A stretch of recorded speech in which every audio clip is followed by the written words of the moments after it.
Halo apa kabar, salam jumpa pemirsa. Senang sekali Nusa Tenggara Timur hari ini kembali hadir menjumpai Anda. Sejumlah informasi menarik dan teraktual dari berbagai daerah di Nusa Tenggara Timur telah kami siapkan untuk Anda. Mengawali perjumpaan kita, berikut kami tampilkan cuplikan berita utama. Memasuki musim kemarau, warga di Kabupaten Belu mulai kesulitan untuk mendapatkan air bersih. Harga beras di sejumlah pasar tradisional di Kota Kupang mulai merangkak naik. Cuplikan berita utama tadi akan kami rangkai dengan informasi menarik lainnya. Bersama saya Brian Leolede. Dan saya Dinak Bovai di Nusa Tenggara Timur hari ini selengkapnya untuk Anda.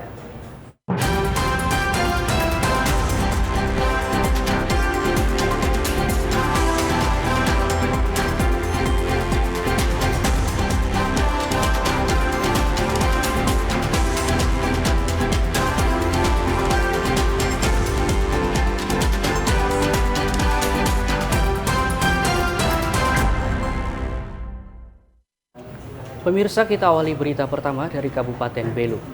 Memasuki musim kemarau menyebabkan warga di Kabupaten Belu mulai kesulitan untuk mendapatkan air bersih. Warga terpaksa menggunakan air di sungai untuk memenuhi kebutuhan air sehari-hari.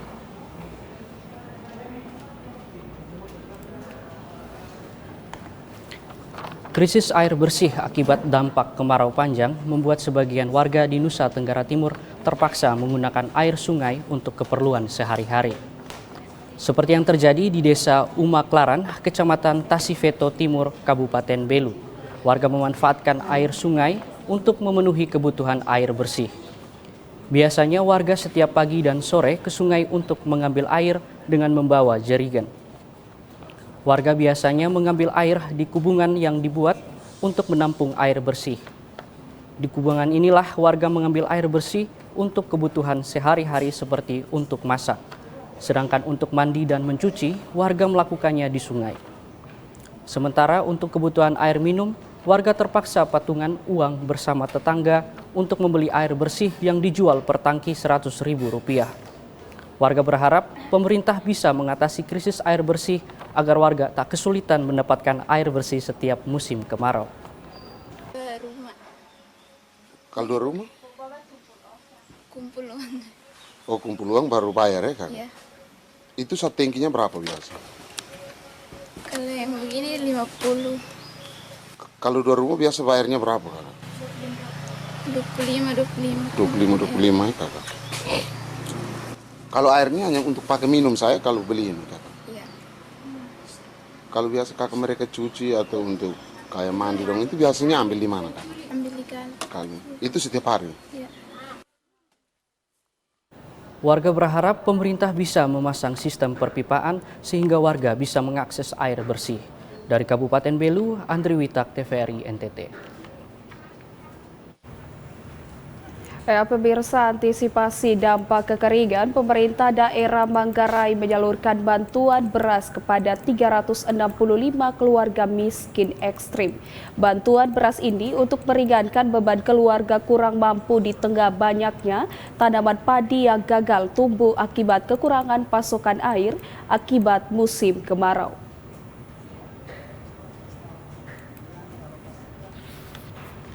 Pemerintah Kabupaten Manggarai menyalurkan beras sebanyak 7,3 ton kepada 365 kepala keluarga miskin ekstrim. Penyaluran beras premium sebagai antisipasi dampak kekeringan yang berkepanjangan dan penyaluran beras secara simbolis diserahkan Sekda Manggarai kepada 35 KPM di 20 kelurahan di Kecamatan Langke, Rembong. Sekda Manggarai Fangsi Jahang menjelaskan bantuan beras sebagai salah satu cara untuk mengatasi dampak kekeringan yang berkepanjangan untuk meringankan beban keluarga kurang mampu di tengah banyaknya tanaman padi yang gagal tumbuh akibat kekurangan pasokan air. Bantuan beras dan sembako juga untuk membantu mengurangi angka kemiskinan yang masih tinggi di Manggarai, yakni sebanyak 69.000 orang, sehingga perlu ada keterlibatan dari berbagai pihak untuk membantu warga miskin dari kabupaten. warga miskin dari Kabupaten Manggarai. Dari Kabupaten Manggarai, Leonardus, TVRI NTT. Pemirsa, pemerintah Kabupaten Manggarai kalah di Pengadilan Negeri Ruteng dalam kasus sengketa tanah di Nanga Banda Reo, Kecamatan Reo. Wakil Bupati Manggarai, Heribertus Ngabut, menyatakan pemerintah daerah akan banding atas putusan tersebut. Perkara tanah Nanga Banda di Reo, Kecamatan Reo yang dilakukan sejak tahun 2022 lalu dimenangkan oleh penggugat yakni Haji Zainal Arifin Manasa. Dan Pengadilan Negeri Ruteng memutuskan Pemda Manggarai kalah dalam perkara tersebut. Menanggapi hal tersebut, Wakil Bupati Manggarai Heribertus Ngabut mengatakan Pemda Manggarai akan mengajukan banding atas putusan Pengadilan Negeri Ruteng. Namun Heribertus mengakui belum menerima salinan putusan tersebut. Informasi tersebut diketahuinya dari pemberitaan media.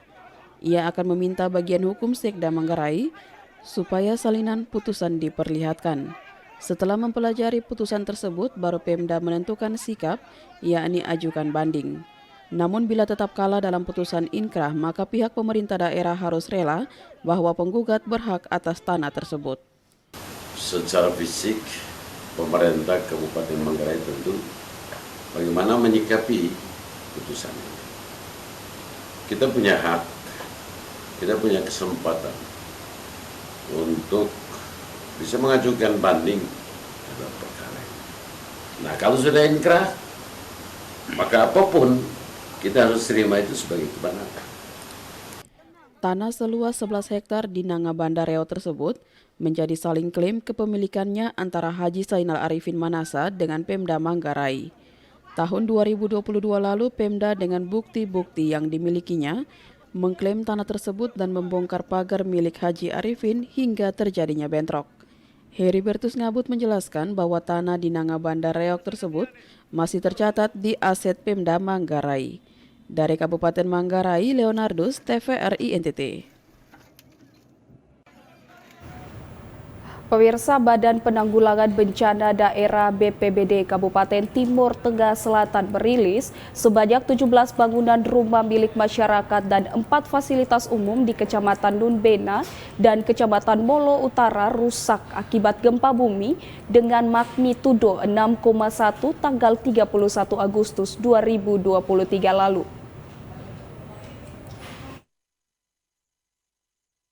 Kepala Badan Penanggulangan Bencana Daerah Kabupaten Timur Tengah Selatan Yeri Nakamnanu menjelaskan 1 minggu setelah kejadian gempa magnitudo berkekuatan 6,1, pihaknya kemudian menurunkan tim untuk melakukan verifikasi dan pendataan terhadap bangunan rumah warga yang terdampak gempa.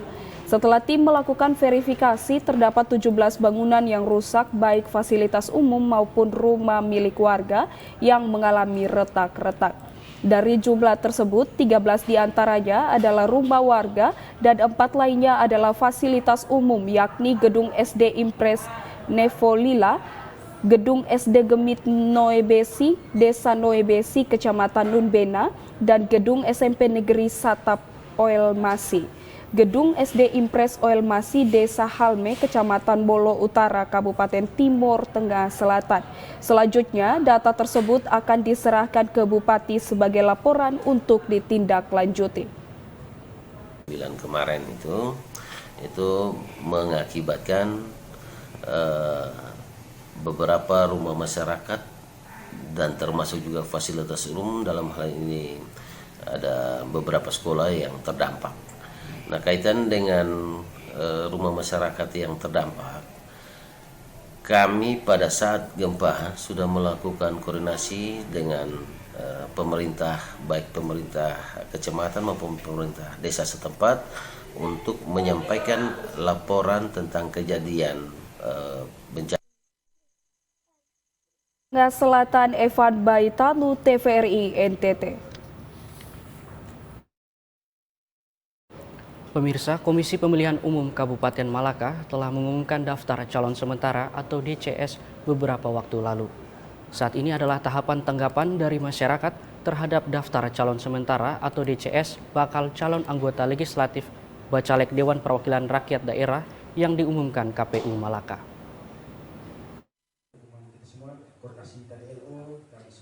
Proses dan tahapan pemilu serentak tahun 2024 terus berlangsung. Ketua Komisi Pemilihan Umum Daerah Kabupaten Malaka, Juventus Adrianus Bere menjelaskan, tahapan pemilu serentak terus berjalan dan sebagian besar tahapan sudah terlaksana.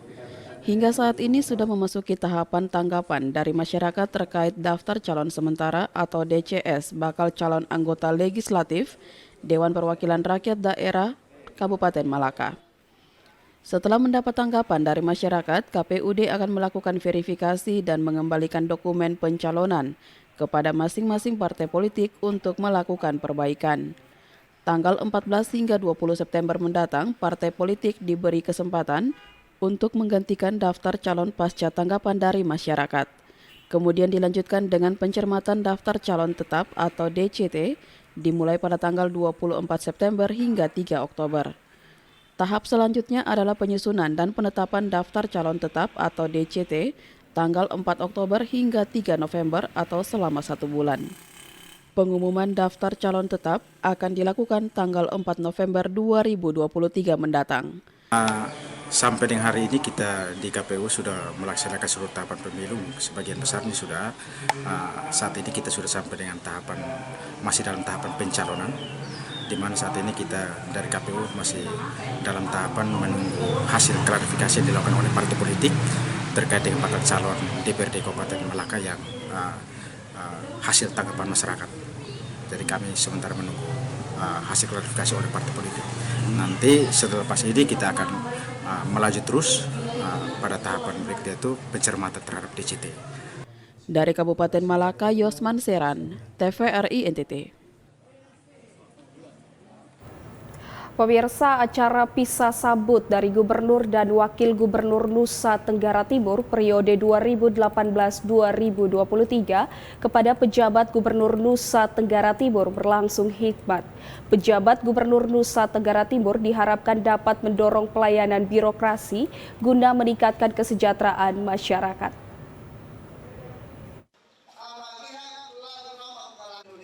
Setelah tiba di Kota Kupang, penjabat Gubernur Nusa Tenggara Timur menghadiri acara pisah sambut dari Gubernur dan Wakil Gubernur NTT periode 2018-2023 kepada penjabat Gubernur NTT. Acara yang berlangsung di Aula El Tari Kupang tersebut dihadiri oleh pimpinan lembaga dan instansi vertikal, termasuk juga pimpinan LPP TVRI Stasiun Nusa Tenggara Timur, Asmet Setiabudi Takalumang. Acara diawali dengan tarian adat dalam menyambut penjabat Gubernur NTT. Dalam sambutannya, Gubernur NTT periode 2018-2023, Victor Bungtilulai Skodat mengatakan, selama masa kepemimpinannya, NTT telah memperoleh beberapa capaian positif seperti penurunan angka stunting dan peningkatan layanan birokrasi kepada masyarakat, sehingga dirinya berpesan kepada penjabat Gubernur NTT untuk terus mendorong upaya kolaboratif dalam mendorong pelayanan birokrasi.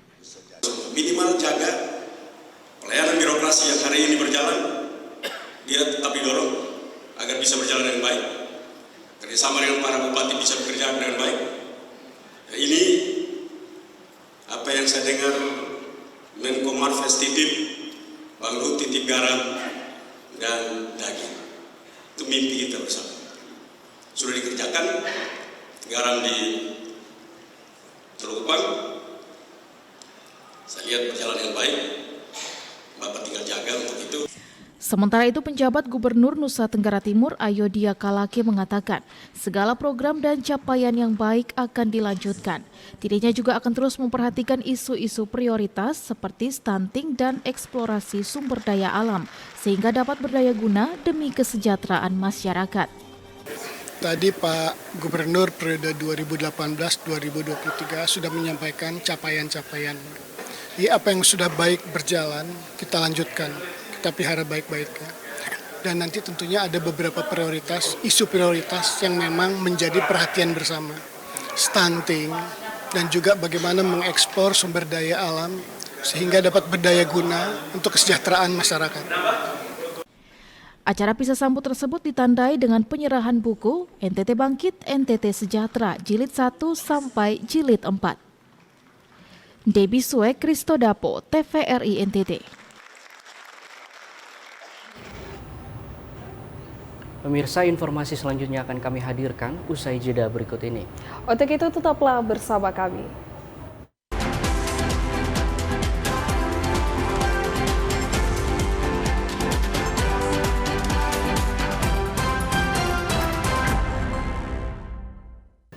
Ya, saudara, terima kasih Anda masih terus bersama kami di Nusa Tenggara Timur hari ini. Kita beralih ke informasi selanjutnya. Pemirsa, puluhan kendaraan roda 2 di Kabupaten Timur Tengah Selatan terjaring Operasi Zebra Turangga tahun 2023. Operasi Zebra Turangga tahun 2023 bertujuan untuk meminimalisir tingkat kecelakaan lalu lintas yang angkanya sangat signifikan di Kabupaten Timur Tengah Selatan.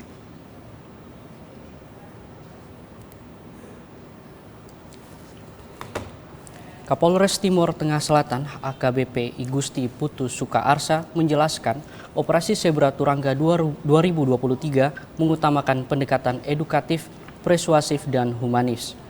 Sementara sasaran operasi adalah pengguna ponsel saat berkendara, pengemudi di bawah umur, dan pengendara sepeda motor yang berboncengan lebih dari satu orang. Operasi Zebra Turangga tahun 2023 yang diselenggarakan saat ini bertujuan untuk meminimalisir tingkat kecelakaan lalu lintas yang angkanya cukup signifikan di Kabupaten Timur Tengah Selatan. Kelengkapan dokumen pengendara yang diperiksa adalah SIM, STNK, dan pajak kendaraan bermotor. Operasi Zebra Turangga 2023 berlangsung serentak seluruh Indonesia selama 14 hari. Pelaksanaan operasi ini selama 14 hari.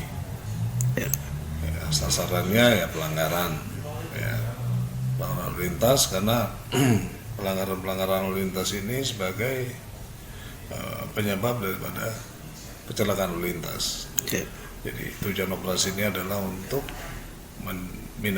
minimalisir pelanggaran lalu lintas dan kecelakaan lalu lintas. Pantauan di Jalan Trans Utara Kota Kapan, Kecamatan Molo, kendaraan yang terjaring Operasi Zebra Turangga didominasi oleh kendaraan roda 2 karena tidak menggunakan helm dan surat-surat kelengkapan dokumen SIM dan STNK tidak ada. Dari TTS, Evan Beitanu, TVRI NTT. Ya, pemirsa, puluhan kendaraan roda 2 dan roda 4 di Kota Ende terjaring Operasi Zebra. Operasi Zebra yang digelar selama 14 hari ini selain penindakan hukum juga melakukan upaya preventif terhadap sejumlah pengendara yang melakukan pelanggaran.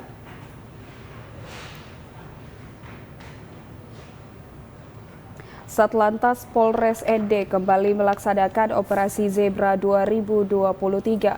Operasi yang digelar serentak di seluruh Indonesia ini dalam rangka taat berlalu lintas serta menertibkan kendaraan yang surat-suratnya tidak lengkap. Kasat Lantas Polres Ende Ibda Igusti Komang Astina mengatakan Operasi Zebra digelar selama 14 hari. Selama operasi sedikitnya sekitar 25 kendaraan yang terjaring Operasi Zebra dengan rincian 24 kendaraan roda 2 dan 1 kendaraan roda 4. Rata-rata kendaraan yang terjaring didominasi surat-surat kendaraan yang tidak lengkap serta pengendara yang tidak menggunakan helm. Selain penindakan hukum, pihaknya juga melakukan upaya preventif terhadap sejumlah pengendara yang melakukan pelanggaran.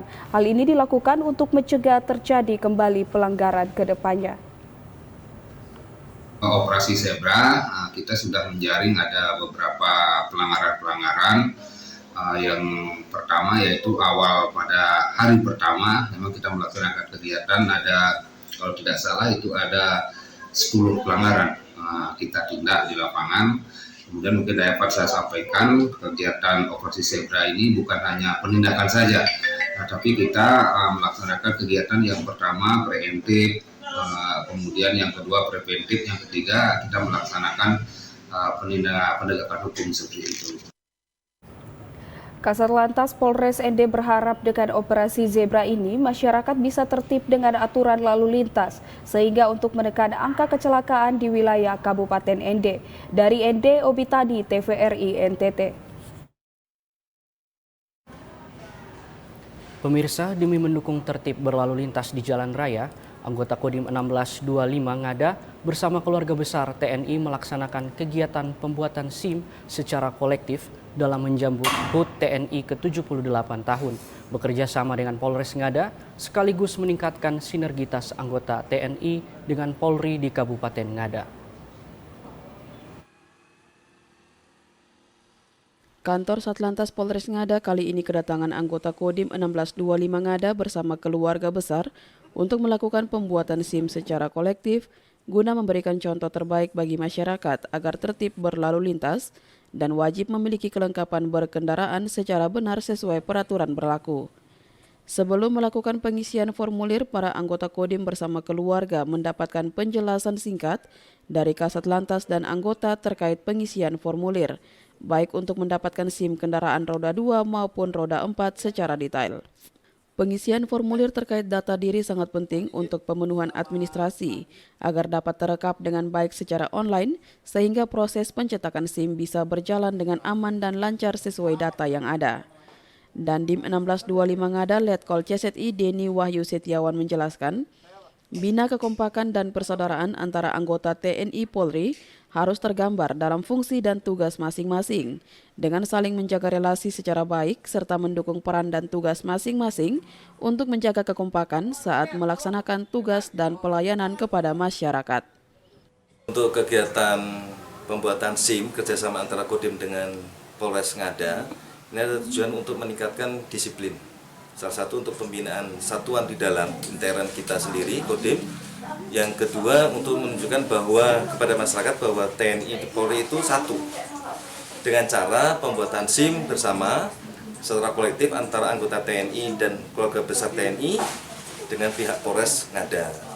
Selain itu juga untuk memberikan contoh kepada masyarakat bahwa kita wajib disiplin terhadap administrasi yang kita miliki selama berkendara di luar, di jalan raya maupun di highway atau di jalan tol.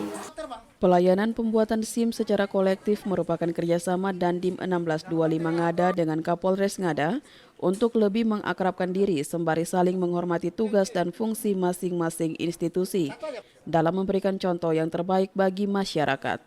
Dari Kabupaten Ngada, Lexi Nunu, TVRI NTT.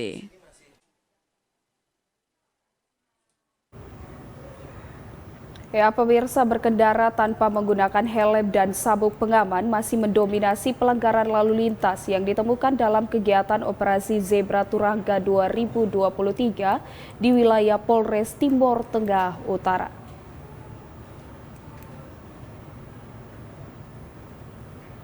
Memang bukan perkara mudah menertibkan pengendara, karena masih banyak pengendara yang abai menggunakan helm standar maupun sabuk pengaman saat berkendara.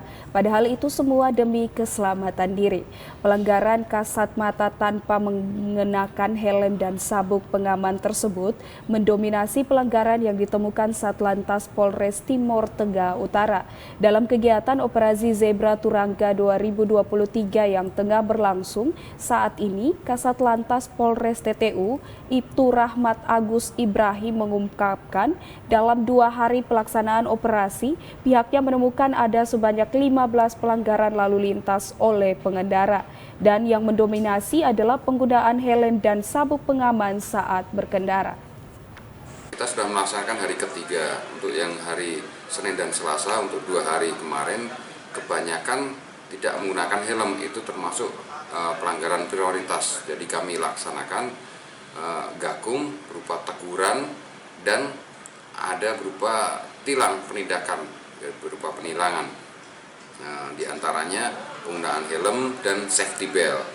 Untuk SIM non prioritas tetap kami laksanakan himbauan juga dan teguran.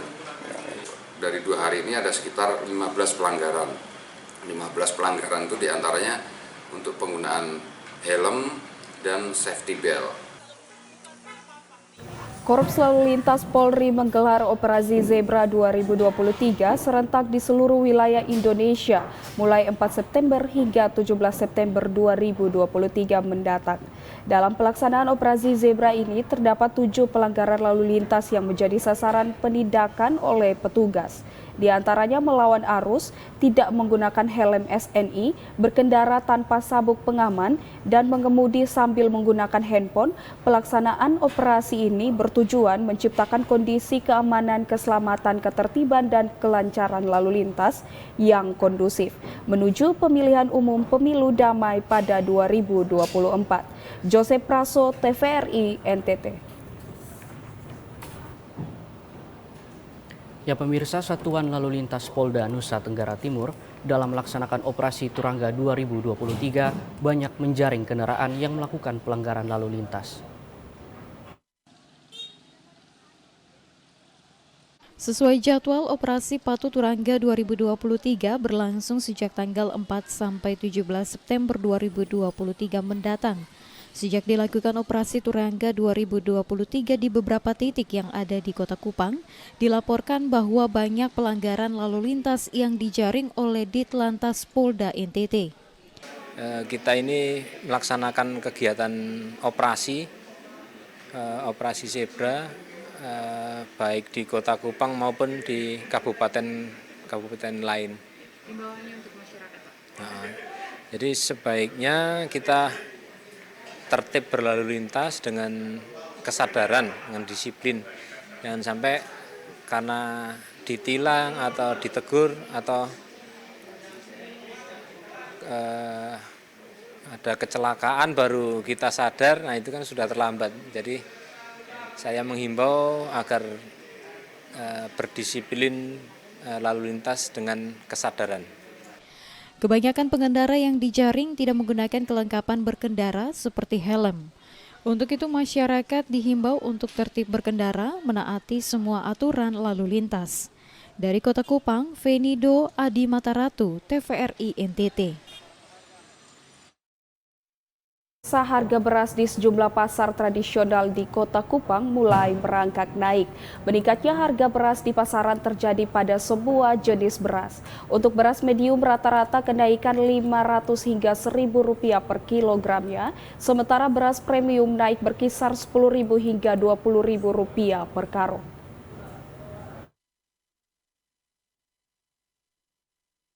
Harga beras di pasar tradisional di Kota Kupang terus mengalami kenaikan.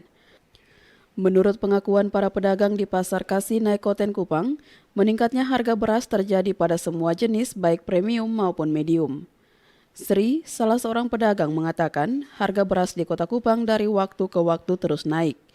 Ia mencontohkan setelah Seroja misalnya, harga beras medium masih dipatok Rp8.000 per kilogram. Kemudian terus merangkak naik tembus Rp10.000, kemudian saat ini naik menjadi Rp13 hingga Rp14.000 per kilogramnya.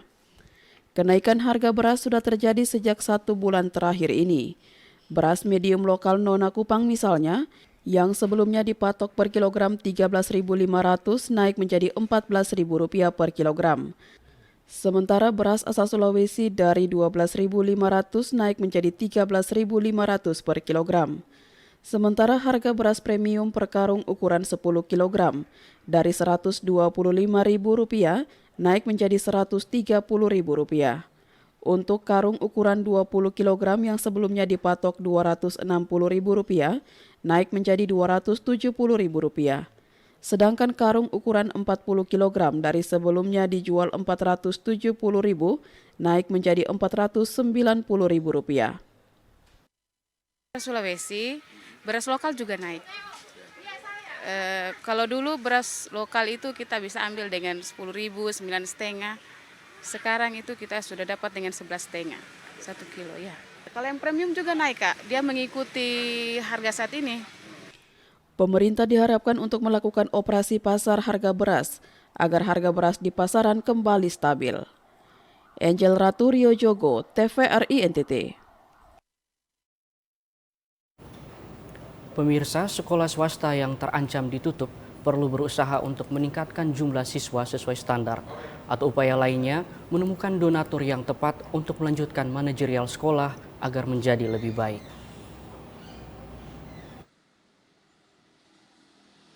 Sembilan sekolah swasta di wilayah Kota Kupang terancam ditutup disebabkan karena jumlah siswa lebih sedikit dari jumlah guru.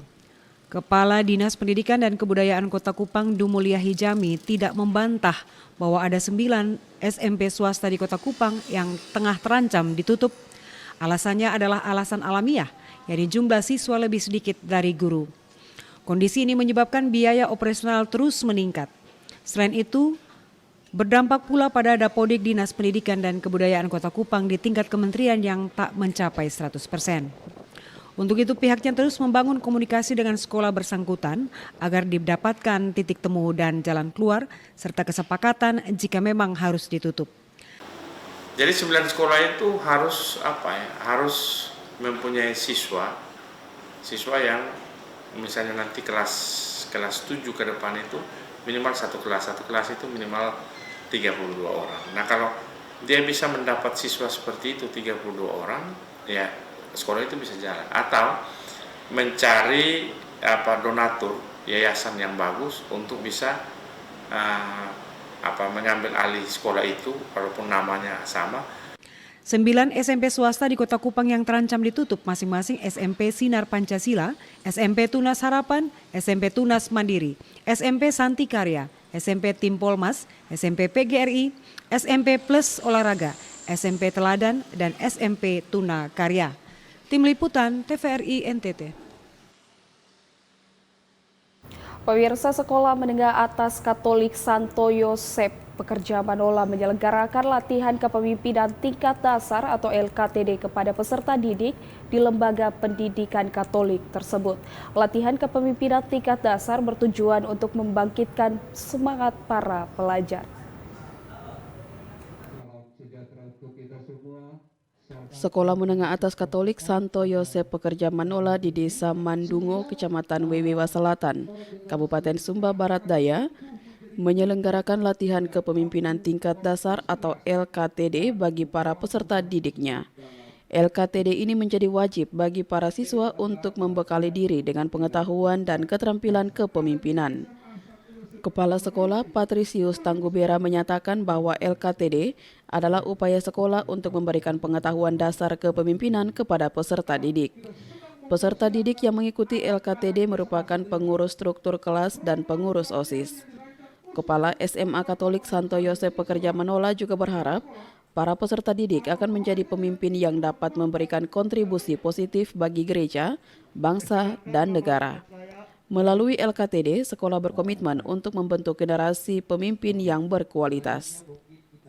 Dan ini menjadi pembekalan bagi mereka, para siswa-siswi dan juga para pengurus OSIS yang baru untuk meningkatkan kualitas sumber daya manusia dan juga memberikan pembekalan untuk meningkatkan kualitas maupun wawasan di bidang akademik dan juga di bidang keterampilan dan juga di bidang sikap dan juga tanggung jawab mereka sebagai siswa-siswi dan juga sebagai pengurus OSIS yang baru.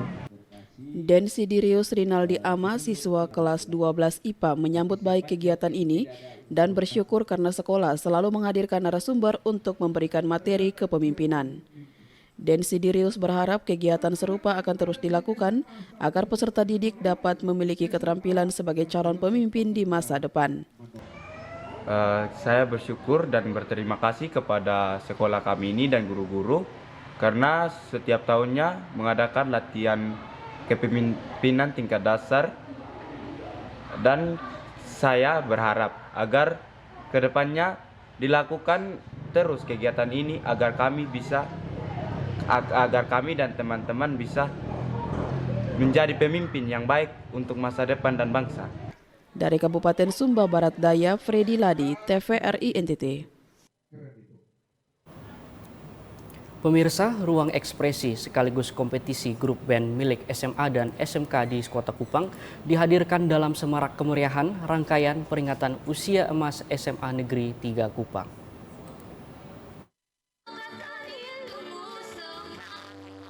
Beginilah suasana semarak lomba band dalam rangka memperingati Usia Emas SMA Negeri 3 Kupang.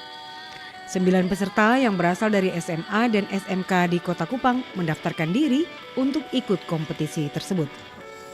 Kepada peserta, panitia menyodorkan 10 lagu baik dalam negeri maupun mancanegara.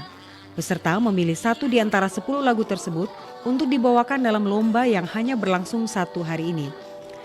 Dewan juri yang memberikan penilaian bagi 9 grup band tersebut masing-masing, Agus Beda Ama dan Romi Langu dari unsur akademisi, serta Mobi dari kalangan musisi. Kriteria penilaian meliputi kekompakan, vokal dan penampilan, serta kepiawaian teknik permainan masing-masing alat musik. Untuk lomba band ini diikuti oleh 9 peserta, jadi dari SMA SMK Sekota Kupang. Ada 9, lomba bandnya berlangsung hari ini. Jadi hari ini kita selesaikan 1 peserta 1 lagu. Ada lagu-lagu yang kami kasih ke para peserta.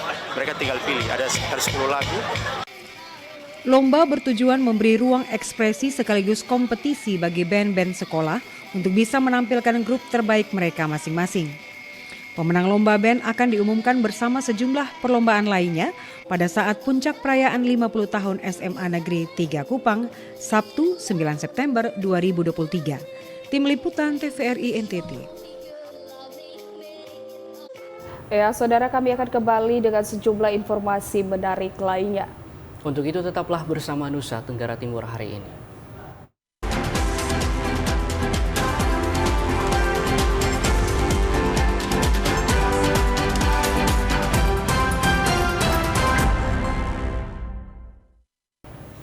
Pemirsa, terima kasih Anda masih bersama dengan Nusa Tenggara Timur hari ini. Ya, saudara, kita beralih ke informasi selanjutnya. Kawin tangkap berkedok budaya kembali terjadi di Kecamatan Wewewa Barat, Kabupaten Sumba Barat Daya. Aksi ini tertangkap video amatir yang direkam warga dan polisi kemudian bergerak cepat dan berhasil mengamankan pelaku dan juga korban.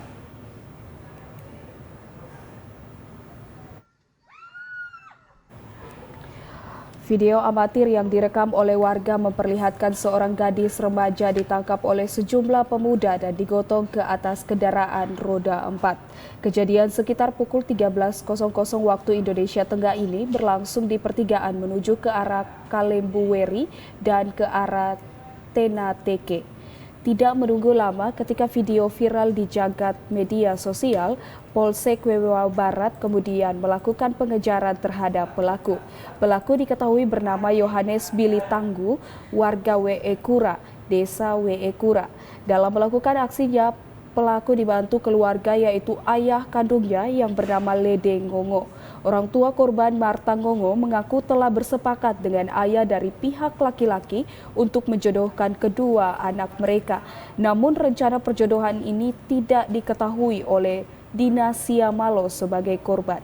Terjadilah kesepakatan antara Marta Ngongo dan Lede Ngongo untuk melakukan kawin tangkap terhadap Dina Siamalo. Video yang sudah tersebar luas ini kini sedang ditangani oleh kepolisian Polres Sumba Barat Daya. Pelaku dan korban telah diamankan untuk diambil keterangannya. Polres Sumba Barat Daya terus melakukan pengembangan terkait kasus ini. Dari Sumba Barat Daya, Freddy Ladi, TVRI NTT. Pemirsa, puluhan warga Desa Colol, Kecamatan Lambaleda Timur, meminta pemerintah Kabupaten Manggarai Timur untuk membangun rumah layak huni. Rata-rata dari mereka adalah keluarga kurang mampu dengan pendapatan pas-pasan dan hanya cukup untuk memenuhi kebutuhan makan dan minum setiap hari.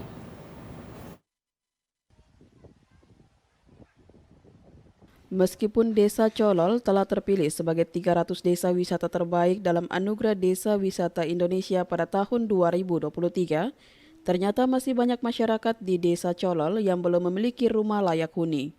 Seperti yang dirasakan Nenek Presensiana Misil, warga Kampung Colol, Desa Colol, Kecamatan Lambaleda Timur, Kabupaten Manggarai Timur, yang tinggal di rumah tidak layak huni. Nenek berusia 56 tahun ini sudah 10 tahun menempati rumah tidak layak huni. Tak hanya itu, rumah Nenek Presensiana juga belum dialiri listrik, sehingga ketika malam hari suasana rumah menjadi agak gelap karena hanya menggunakan lampu pelita. Hal yang sama juga dirasakan Evita Eni, warga RT 7 Desa Colol. Selain tinggal di rumah tidak sehat, juga tidak pernah mendapatkan bantuan dari pemerintah.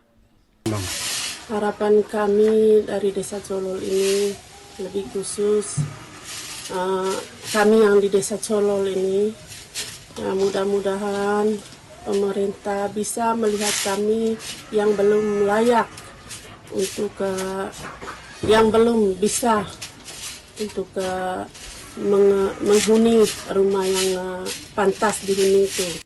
Kepala Desa Colol, Yosep Alias mengatakan, pemerintah Desa Colol sebenarnya sudah menganggarkan melalui dana desa untuk membantu warga kurang mampu dengan membangun rumah layak huni. Namun karena keterbatasan anggaran dan jumlah warga kurang mampu yang cukup banyak, sehingga dibangun secara bertahap.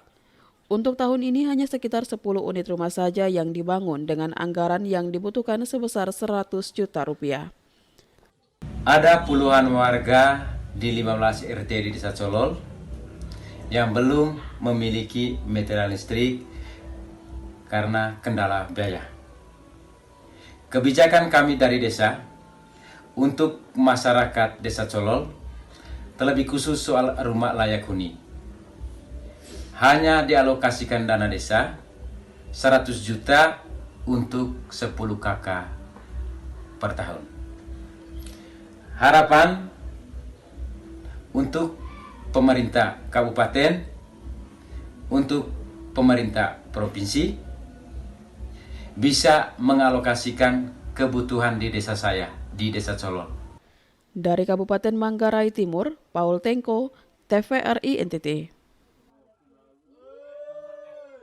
Ya, saudara, seorang remaja ditemukan tewas mengapung di Cekdam Boe VK Desa Noe Baun, Kecamatan Noe Muti, Kabupaten Timor Tengah Utara, Nusa Tenggara Timur.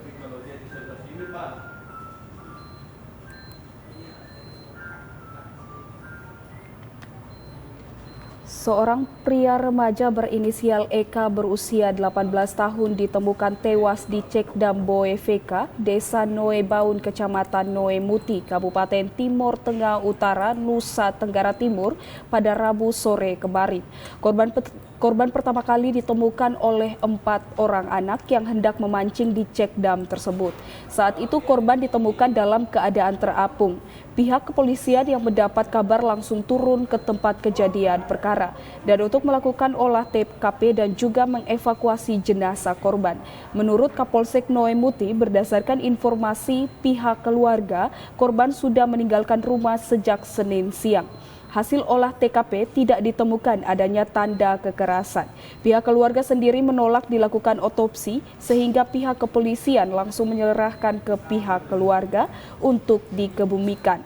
Pihak keluarga menyatakan dengan ikhlas dan menerima kejadian yang ada sebagai musibah yang telah ditakdirkan oleh Tuhan. Itu kami ambil keterangan dari saksi-saksi menyatakan bahwasannya mereka melihat ada jenazah saat mereka mancing. Saat mereka mancing, mereka melihat jenazah sehingga mereka lapor ke warga. Kebetulan yang melihat ini anak kecil-kecil juga, anak SMP. Setelah mereka lapor ke warga itu yang baru kita mendapat informasi untuk menangani masalah tersebut. Jadi kejadiannya dari hari Senin keluar tapi tidak kasih tahu orang tua. Sesuai informasi yang disampaikan dia punya orang tua kandung bahwa hari Senin sore itu dia keluar. Sampai dengan hari ini baru ditemukan beliau sudah tidak meninggal. Jadi ditemukan di Cekdam sudah meninggal. Ya, Cekdam atau waduk di waduk BVK. Dari Kabupaten Timor Tengah Utara, Jose Praso, TVRI NTT.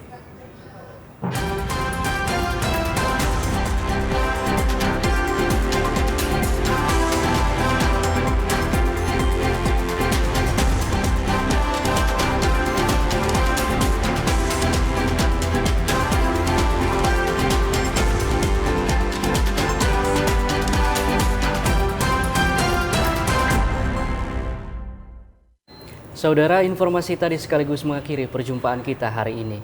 Terus saksikan Nusa Tenggara Timur hari ini yang menyajikan informasi secara santun, lugas, dan berimbang hanya di TVRI NTT Media Pemersatu Bangsa. Akhir kata, saya Ani Rakmova. Dan saya Brian Olede, mewakili seluruh kerabat kerja yang bertugas, mengucapkan terima kasih atas kebersamaan Anda. Selamat melanjutkan aktivitas Anda dan sampai jumpa.